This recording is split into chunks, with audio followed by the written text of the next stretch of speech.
Kyllä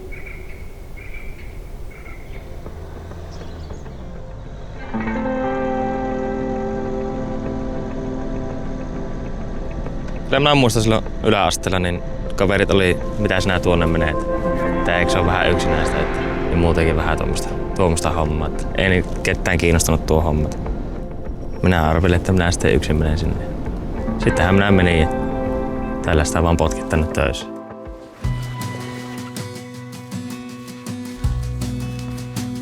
Enemmän haasteita on mitä ajattelin ja enemmän ehkä vastuuta, mutta kylläpä siihen tavallaan tottuu kanssa.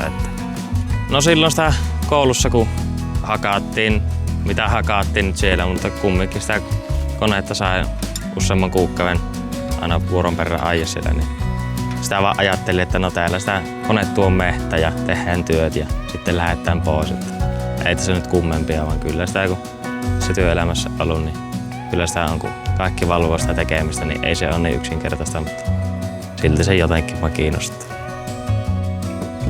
Yllättävän paljon on tietokoneella ollut tässä alalla. Jotkut ajattelee, että tämä on vaan tätä mehtätyötä, vaan pitää tässä niin osata tätä tietokonetta kyllä käyttää. Kirjavun Woodforceen ja sitten laitan tunnit juoksemaan normaalisesti. Avasin sitten tuo Optim eli Ponssen mittalat ohjelmaan.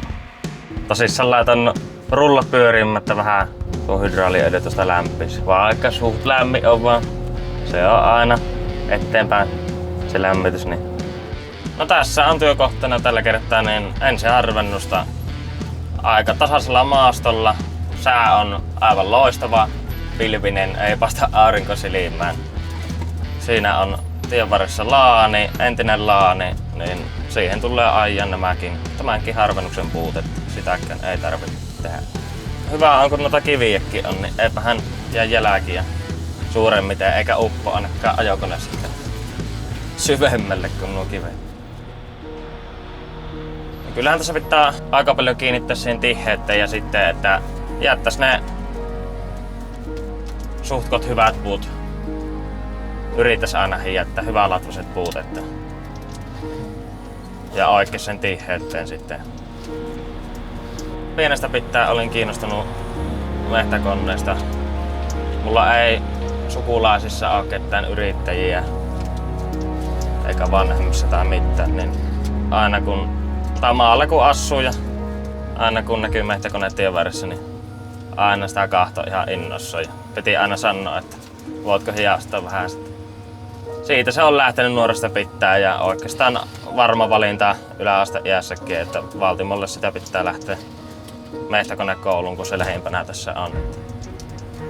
Minun ikäryhmästä ei lähtenyt ketään sinne, että vanhempia oli tuttuja kavereita siellä koulussa, mutta ei ollut oma ikäistä porukkaa, että yksin lähin ja hyvä päätös. Kaikin puolin hyvä koulu ja kokemus jäi siitä. No kyllähän se koulussa, kun on paljon oppilaita ja eihän sitä voi järjestää mitenkään sillä tavalla, että sais niin paljon sitä koneaikaa, että sais hakata ja tottu siihen koneeseen ja mitenkä liikkeet toimii ja tälleen, että se olisi niin kuin ammattilaisen tasolla. Että se ei ole mitenkään mahdollista, kun niin paljon oppilaita siellä, vaan kyllä hyvät perusteet sai ja siitä kun lähti tai sai vaan jostain työpaikan. Ei tässä alalla kun töissä opit. Minä väitän, että tai varmasti onkin niin, että vaikka olet 30 vuotta alalla ollut, niin joku joka päivä tai jos ei joka päivä, niin kyllä viikoittain näet jotain uutta tai opit jotain uutta. Ja tekniikka kehittyy ja kaikki muut sen mukana, niin kyllä tässä koko ajan uutta tullut. Ja mehtä ei ole ikinä samallaan. No kyllä se kun on koko nuoruutensa asunut järvenrannalla tuossa maalla, niin kyllä se jotenkin tuntuu vaan niin sanotusti kodilta. Ei tästä, mitenkä sen sanoisi. Minä pidän tätä normaalina, joku kaupunkilainen saattaisi pitää tätä ihan hulluna, mutta tämmöistä se on. Tämä alahan on leimattu sille, että oot yksin metässä ja kirroilet siellä remontin äärellä. No välillähän se tietysti on semmoista, mutta ei se ole niin isolla mittakaavalla sitä, mitä oikeastaan suuri osa luulee. Että ei täällä koko ajan, kun puhelimessa ollaan entisten luokkalaisten hyvien nykyisten kavereiden kanssa, niin, jotka ajaa kanssa mehtäkoneetta, niin mietittää, mitä pitäisi ensiharjoituksella vaikka tehdä paremmin ja tälle. Että koko ajan on sitä juttua kumminkin tässä. Ja sitten jos koneeseen tulee vaikka vikaa ja oot sen remontin äärellä yksin, niin aina voi soittaa, ainakin meillä firmassa on niin huoltomiehet, niin ne kyllä auttaa, että ei tarvi yksin sitä vikkaa, mitä jos et tiedä mitä sinä pitää tehdä, niin selvittää sitten.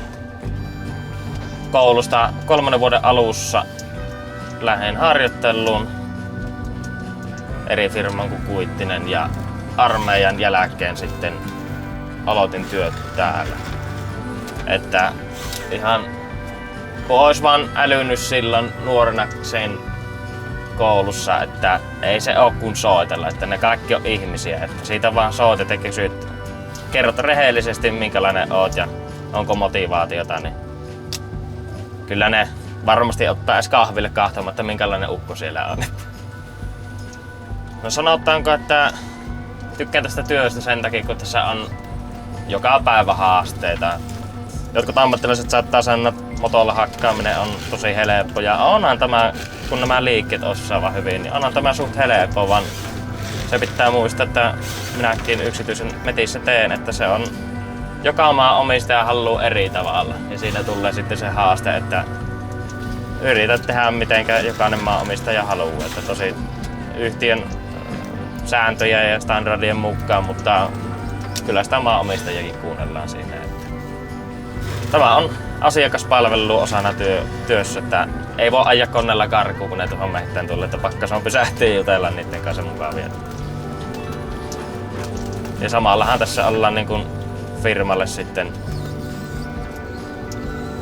liikkuva mainos koko ajan, että jos oot mukava ja teet työs hyvin, niin saattaa olla, että ne ottaa ensi kerralla hakkaamaan sinut.